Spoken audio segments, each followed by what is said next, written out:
Livro de Mateus, capítulo de número 25, versículos 41 ao 46, diz assim a palavra do Senhor Deus.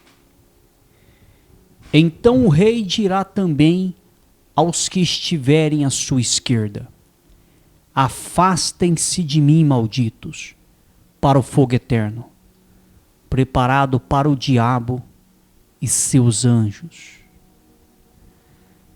De acordo com a palavra de Deus, no dia do julgamento final, o rei, que é o Senhor Jesus, vai dizer o seguinte: Mateus capítulo de número 25, versículos 41 ao 46 diz, no 41.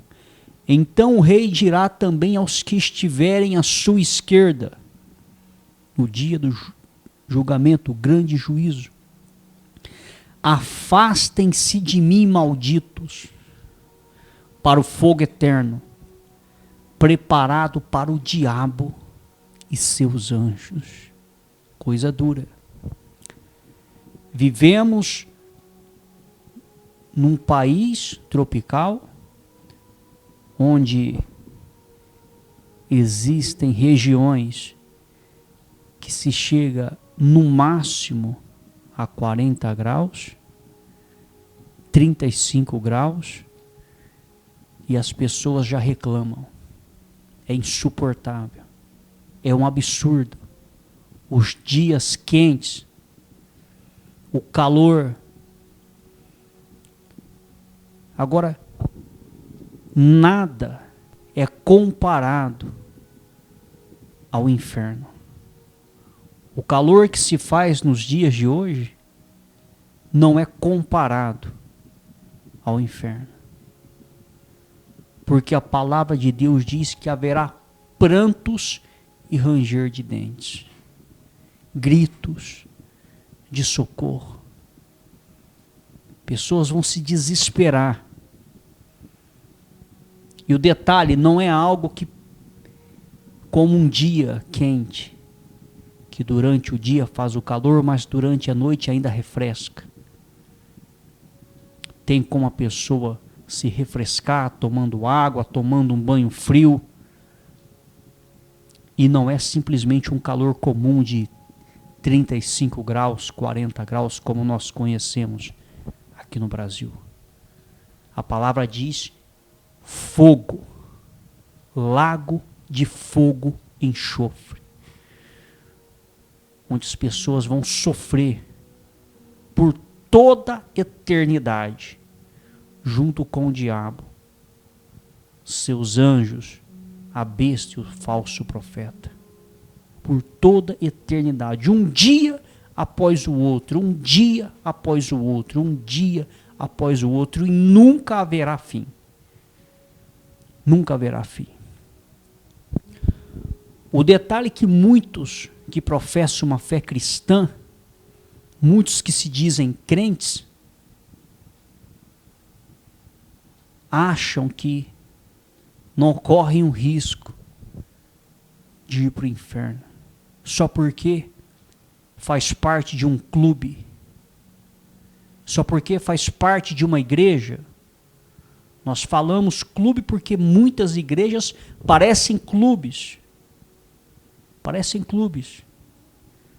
São um grupo selecionado de pessoas com seus costumes, com seus dogmas.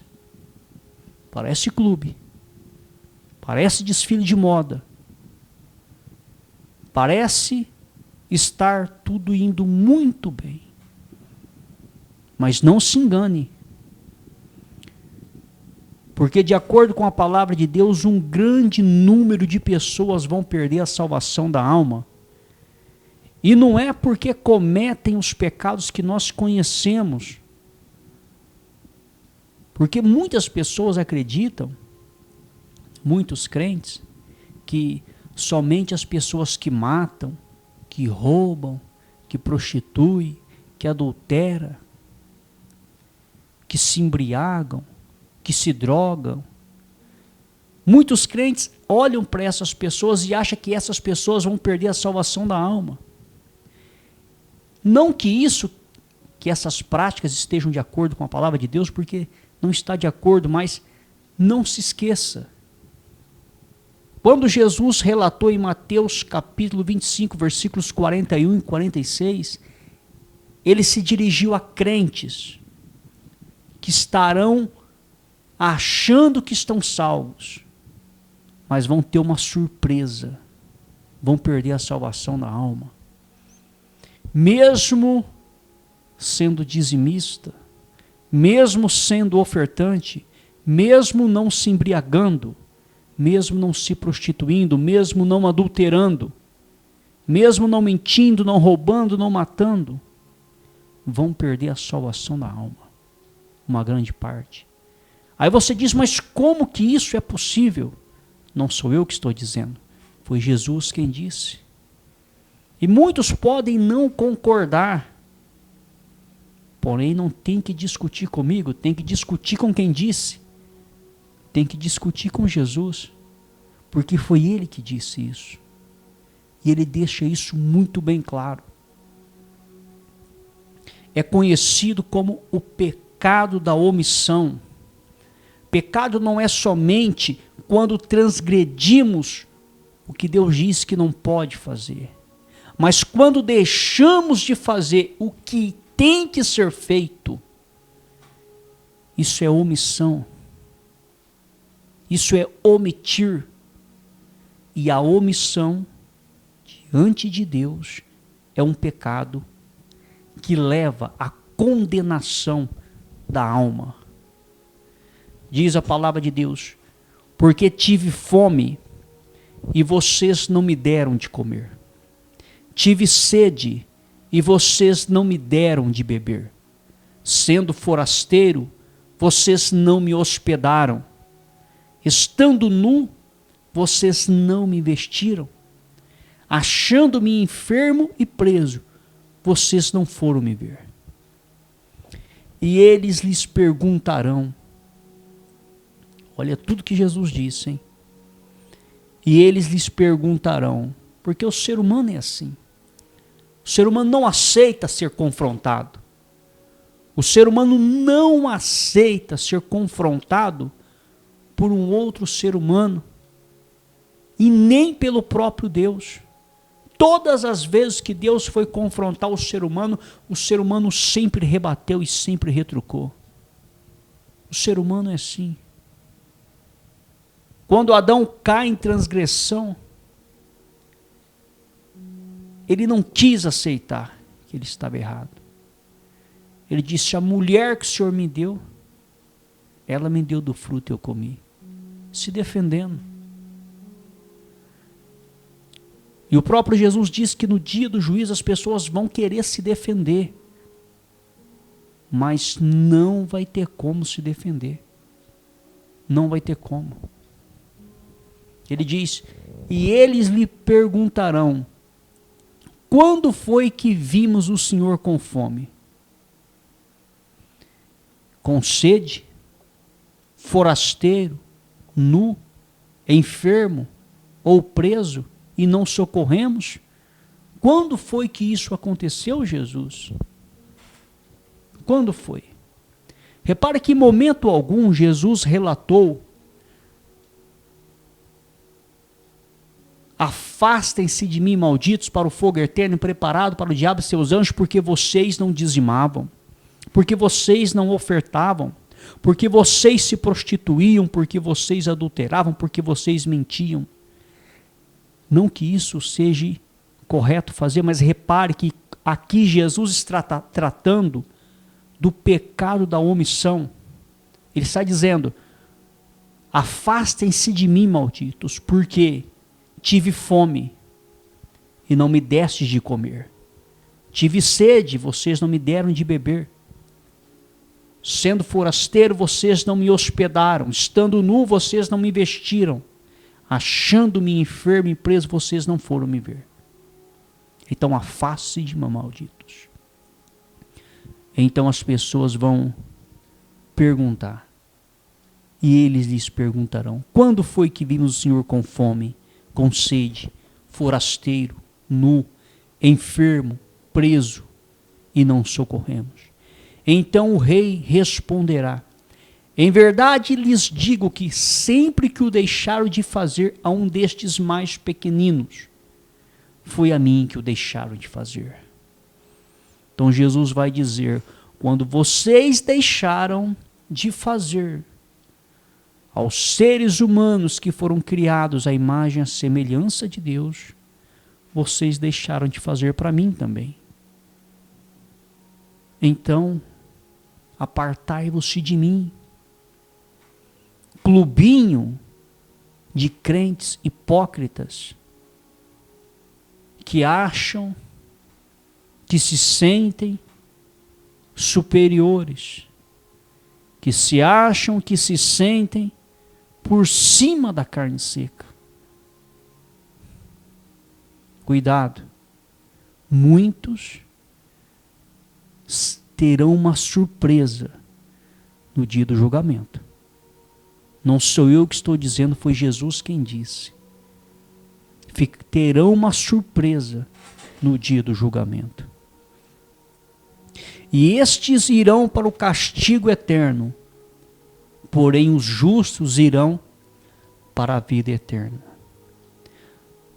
Mateus capítulo 25, versículos 24 ao 29 diz: chegando por fim, o que tinha recebido um talento disse: sabendo que o Senhor é um homem severo, que colhe onde não plantou e ajunta onde não espalhou, fiquei com medo e escondi o seu talento na terra.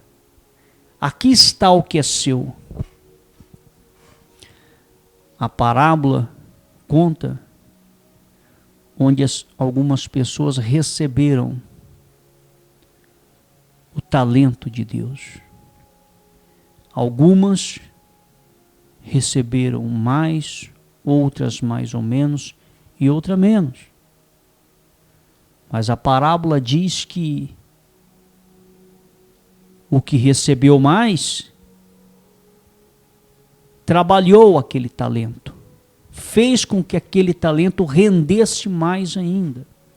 O que ganhou mais ou menos trabalhou também aquele talento e fez com que aquele talento rendesse mais ainda. Mas o que ganhou menos talento, ele não trabalhou aquele talento. Ele guardou aquele talento, ele escondeu aquele talento. É a pessoa acomodada. É a pessoa acomodada. É a pessoa preguiçosa. Ela pode até ser um dizimista, até ser um ofertante.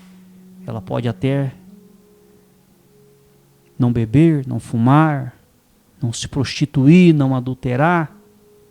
Mas ela é uma pessoa acomodada.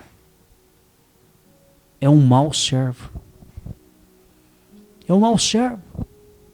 Só faz o que é mandado. Só dizima porque está na palavra, só oferta porque está na palavra. Ele só não se prostitui porque está na palavra que não pode. Ele vive numa bolha, ela vive numa bolha. É o mau servo, a mal serva. Só faz o que é mandado. Tem que esperar a direção. Mas o Senhor respondeu: servo mau e preguiçoso. Preguiçoso. Preguiçosa é o que o Senhor diz. Servo mau e preguiçoso. Você sabia que eu colho onde não plantei e ajunto onde não espalhei? Olha a visão desse Deus. Um Deus poderoso, cheio de amor, cheio de misericórdia. Mas a justiça dele ultrapassa o amor, ultrapassa a misericórdia. Ele é um Deus justo. Ultrapassa. A justiça ultrapassa o amor. Se o amor ultrapassasse a justiça, ele não puniria. Ele não lançaria no lago de fogo e enxofre. Como que alguém que o amor ultrapassa a justiça consegue punir? Só pune quando a justiça está acima do amor. Deus é amor. É grande beneficência. Mas é justo. É justo. E o que é justo é justo. E ele cobra. E ele cobra. E diz a palavra: nós vamos colher o que nós plantamos. É a palavra de Deus. É a lei da semeadura. Teremos que dar conta por tudo o que fizemos e estamos fazendo aqui nessa terra. Mas o Senhor respondeu: servo mau e preguiçoso. Você sabia que eu colho onde não plantei e ajunto onde não espalhei. Então você devia ter entregado o meu dinheiro aos banqueiros, e eu, ao voltar, receberia com juros o que é meu. Portanto, tirem dele o talento e dê ao que tem 10. Porque a todo que tem, mais será dado, e terá em abundância. Mas ao que não tem, até o que tem lhe será tirado. Parece injusto aos olhos humanos. Nós temos que entender que não é de acordo com o nosso senso de justiça. É de acordo com o senso de justiça de Deus. De acordo com o senso de justiça humano nosso, como que nós podemos aceitar que tire algo de alguém que tem pouco e dê para alguém que já tem muito? Aos olhos humanos, uma tremenda injustiça, mas não aos olhos de Deus. É de acordo com a visão de Deus, não de acordo com a visão humana. E o ser humano pode até discordar, pode até não concordar com a visão de Deus. Mas a palavra diz: quem é o barro? Quem é o vaso para querer se levantar contra o oleiro que tem o poder sobre o barro e sobre o vaso e querer questionar alguma coisa com ele? Quem é? Quem é a criatura para querer questionar os métodos de julgamento do Criador? Criatura não é nada, não é ninguém. Quem pode manda, quem tem juízo obedece o mandamento. Então muitas pessoas começam a entender o seguinte: poxa, mas então quer dizer que a falta das obras boas pode me condenar. Então eu vou praticar obras para ser salvo. Aí entra o engano, que as obras não salvam. Aí você diz: mas se as obras não salvam, então por que a palavra está dizendo que vai perder a salvação muitos por falta de algumas obras? As obras não salvam, mas a falta delas condena. Preste atenção. As obras não salvam. A salvação é pela graça. Mas a falta delas, a falta da atitude, condena. Então não seja preguiçoso e não seja preguiçosa. Romanos capítulo de número 11, versículos 5 e 6 diz: assim também nos dias de hoje sobrevive um remanescente segundo a eleição da graça. Eleição da graça. O que é eleição? Os que serão salvos, os que serão eleitos, que herdarão a vida eterna. Foram eleitos de que forma? Pelas obras? Não, porque pelas obras ninguém se salva. Foram eleitos por quê? Pela graça e pela misericórdia de Deus. É complexo. As obras não salvam. As obras não justifica ninguém para ser salvo, mas a falta delas condena. E se é pela graça, já não é pelas obras. Olha o que diz a palavra, Romanos capítulo 11, versículo 6. E se é pela graça, já não é pelas obras. Do contrário, a graça já não é graça. Para que ninguém se glorie, Deus faz isso. Para que ninguém possa dizer, eu fui salvo porque eu tinha um trabalho que eu visitava os presos toda semana e eu alimentava as pessoas que moravam na rua. Olha, para que ninguém se glorie. Para que ninguém venha dizer, eu tenho que ser salvo porque eu visito os órfãos, eu visito as viúvas, olha, eu faço um trabalho de caridade lá no meu bairro, então eu tenho que ser salvo. Para que ninguém se glorie. Para que ninguém se glorie. De acordo com a palavra de Deus, nós temos que obedecê-lo e fazê-lo, e ainda dizer, somos servos inúteis, porque nós fazemos somente o que é mandado. É complexo. Muitas pessoas não conseguem entender e compreender, mas é complexo. Porque muitos crentes, inclusive os clubes que tem por aí, tem muito clube por aí, cheio de pompa, cheio de pose, se julgam superiores, se julgam por cima da carne seca. Aliás, tem muitos clubes por aí que até dizem que a igreja A dizem que só eles são certos, a igreja B diz que só eles são certos, a igreja C diz que só eles são certos, que só através deles que as pessoas serão salvas, só serão salvas se estiver na igreja deles. Você quer jogar tudo isso aí por terra e desmascarar esses clubes? A grande maioria das igrejas tem menos de um século. São pouquíssimas as que têm mais de um século e raríssimas as que têm mais de 2 séculos aí. Raríssimo. Você conta nos dedos. Já faz praticamente 20 séculos que Jesus foi crucificado. Então quer dizer, esses clubes aí que dizem que só há salvação na igreja deles, você pergunta para eles, e antes da sua igreja ser fundada, ninguém se salvou? Todos estão condenados ao inferno? Inclusive os apóstolos? É questão de raciocínio. É questão de abrir a mente. Igreja não salva ninguém.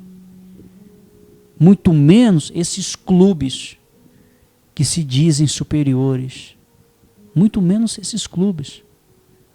Nenhuma instituição salva ninguém. A salvação é através de Jesus Cristo.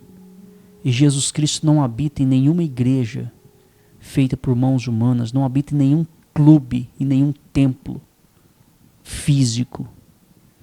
Ele habita em corpos de homens e mulheres.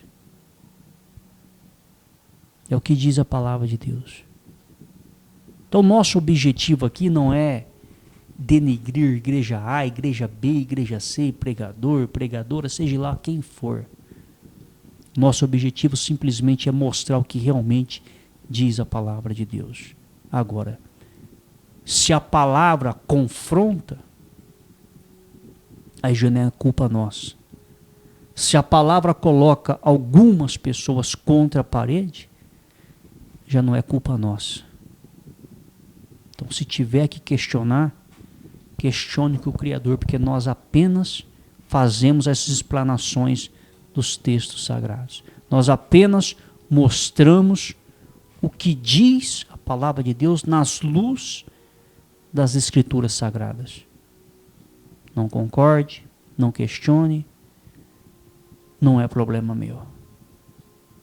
Se alguém não aceita, não é problema meu. Se alguém não concorda, não é problema meu. E nem problema do Criador também. O problema é de quem não aceita. Sabe por que o problema está na pessoa? Porque Jesus disse: ninguém pode vir a mim se meu Pai não enviar. Você sabe por que você reluta tanto? Você sabe por que você não aceita? Você sabe por quê? Leia a Escritura. Se o Pai não te enviar, meu amigo e minha amiga, se o Pai não te enviar Jesus, você não vai aceitar nunca. Nunca. Nunca. Jesus disse: aquele que crê e for batizado será salvo. O que não crê está condenado. É para quem crê. É para quem é enviado. Não é para todos. Infelizmente. Infelizmente. Jesus abriu o jogo para uma multidão e disse: ninguém, não tem um que possa vir até mim, se o meu Pai não enviar. Os que não são enviados não permanecem, não ficam, não aceitam, não entendem. Vão relutar, relutar, relutar, relutar. Vão nadar contra a maré, vão lutar contra o Criador. Uma luta em vão. E tem muitas pessoas assim no meio cristão. Não aceita. Não aceita. Você pode mostrar, elas não aceitam a palavra de Deus. É porque o Pai não enviou. Porque quando o Pai envia, quando o Pai envia até o Filho, ela aceita. Jesus não era aceito por muitos da época. E ele disse: se vocês fossem filhos do meu Pai, vocês me amariam e me aceitariam. Porque vocês não são filhos do meu Pai, vocês não me amam e não me aceitam. Simples assim. Simples assim. Esta é a palavra do Senhor Deus.